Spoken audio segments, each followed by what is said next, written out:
ভারত সরকারের পক্ষে তাদের সরকারি প্রতিনিধি যখন সংবাদ সম্মেলন করে তিনি যে ভাষায় তিনি বিবৃতি দিচ্ছেন, এটাকে আমি মনে করি এক ধরনের এটা রাষ্ট্রীয় উস্কানি দেবার এটা শামিল।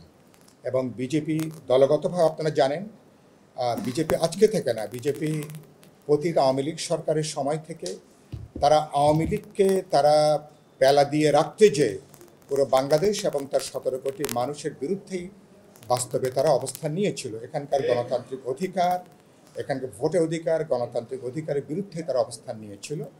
আর এই অভ্যুত্থানের পরে আওয়ামী লীগ এবং শেখ হাসিনার পরাজয়কে বিজেপি সরকার তারা তাদের পরাজয় হিসেবে তারা কিন্তু বিবেচনা তারা করে আসছে। সুতরাং এবং এখনো পর্যন্ত কারণে অকারণে তারা একটা বাংলাদেশ বিরোধী তৎপরতা, গণ অভ্যুত্থান বিরোধী তৎপরতা, অন্তর্বর্তী সরকার বিরোধী তৎপরতা তারা অব্যাহত রেখেছে। এবং এটাকে তারা বৈশ্বিক ক্যানভাসেও তাদের যতগুলো বৈশ্বিক নেটওয়ার্ক আছে সেখানে, যেটা ইতিমধ্যে আমরা উল্লেখ করেছি, বাংলাদেশকে একটা অসহিষ্ণু দেশ, একটা জঙ্গিবাদী দেশ, একটা সাম্প্রদায়িক দেশ, যেখানে ধর্মীয় জাতিগত সংখ্যালঘুরা গুরুতরভাবে বিপন্ন, এরকম একটা চেহারা দেবার একটা সংগঠিত পরিকল্পিত তৎপরতা আছে, যেটাকে আমরা বিরোধিতা করি।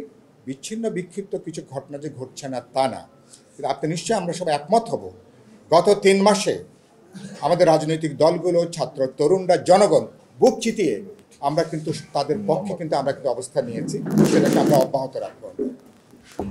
আমরা আর কি কোনো প্রশ্ন আছে? তাহলে আমরা আপনাদেরকে নিষিদ্ধ করাটা কোনো সংকটের কোনো সমাধান নয়। সেটা এর আগে যখন বিভিন্ন সময় নিষিদ্ধ করা যেসব তৎপরতা হয়েছে, এগুলো বুমেরাং হয়, এগুলো উল্টো মানুষের মধ্যে সহানুভূতি তৈরি হয়। তারা যদি নির্দিষ্ট কোনো অন্যায় করে থাকেন, সেটাও অনেক সময় ঢাকা পড়ে যায় এই নিষিদ্ধ করবার বাতাবরণের ভেতর দিয়ে।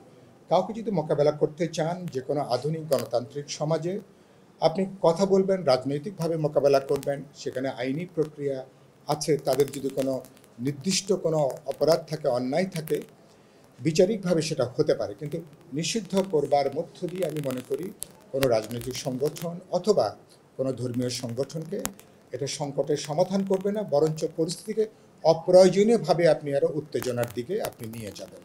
আর দ্বিতীয়ত যেটা বললেন, সরকারকে, এটা হলো সরকারের বুদ্ধিমত্তা, দূরদৃষ্টি এবং প্রজ্ঞার পরিচয়। ঢাকা শহর সহ দেশের বিভিন্ন অঞ্চল যখন উত্তপ্ত, তখন আপনি ঘর পড়ার মধ্যে আলো পোড়া দেবার আয়োজন করবেন কিনা, তখন একটা ঘটনার মধ্যে যেই ঘটনা মানুষের মধ্যে সংবেদনশীলতা জাগিয়ে তুলবে, পরিস্থিতিকে উত্তপ্ত করবে, তো নিশ্চয়ই আপনি সেই ঘটনাকে আপনি চেষ্টা করবেন সেটাকে এড়িয়ে চলবার জন্য। সুতরাং অপরাধ করলে তার তো আইনই তার বিচার আছে, দেশে প্রচলিত আইন আছে, সেখানে যাবে। সুতরাং কিছু কিছু বিষয় আছে যেটাকে এড়িয়ে যাবার সুযোগ ছিল। আরেকটা আমি যেটা বলেছি ইতিমধ্যে শুরুতে, সমস্যাটা কেবল প্রশাসনিকভাবে আপনি সব সংকটের সমাধান করতে পারবে না। প্রশাসনটা রাজনৈতিক সমস্যা, সরকারকে অনেকগুলো বিষয় রাজনৈতিকভাবে এটাকে মোকাবেলা করতে হবে। সেটার জন্য রাজনৈতিক দল, ছাত্র তরুণ সহ জনগণের সমস্ত অংশকে নিয়ে আলাপ আলোচনা করে এই সমাধানের পথটা বের করতে হবে।